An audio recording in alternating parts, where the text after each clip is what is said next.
कोणी लॅपटॉपवर तर कोणी मोबाईलमध्ये व्यस्त आहे, तर काही जण व्यासपीठावरचं व्याख्यान ऐकतायत। एकूणच सर्व प्रकार बघून इथे चाललंय तरी काय असाच प्रश्न तुम्हाला पडला असेल।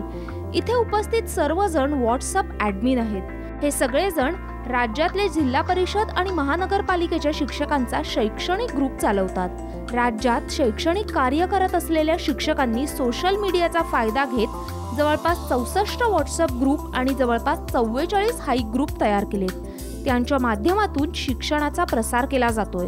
मुख्यतः शिक्षकांनी अत्याधुनिक तंत्राचा वापर कसा करावा यासाठी हे सर्व ग्रुप काम करतायत। शिक्षकांनी आधुनिक साधनं वापरून विद्यार्थ्यांना ज्ञान मिळावं यासाठी हे अनोखं अधिवेशन भरवण्यात आलंय।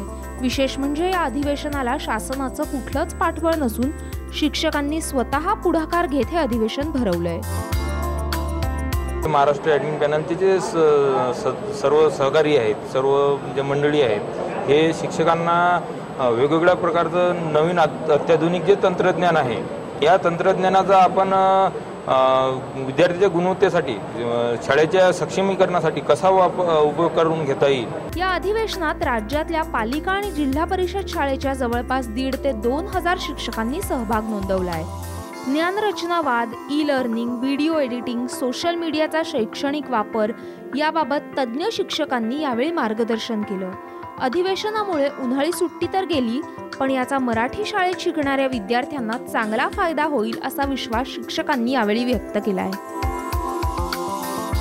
आधुनिक तंत्रज्ञानाने शैक्षणिक प्रगती करण्यासाठी या पॅनलच्या माध्यमातून जे शिक्षण तंत्रज्ञान दिलं हे निश्चितच स्तुत्य आहे आणि ते विद्यार्थ्यांसाठी एक उपक्रमशील आणि चांगलं शिक्षण देण्यासाठी उपयोगात पडणार आहे। या पॅनलने व्हॉट्सॲपद्वारे जी प्रसिद्धी दिली, त्यांचे काही ब्लॉग पाहिले, त्या ब्लॉगमधून त्यांनी जी शैक्षणिक साहित्याची निर्मिती केली त्याचा आम्ही थोडाफार वापर केला, तरी विद्यार्थ्यांना त्याचा अतिशय उपयोग झाला।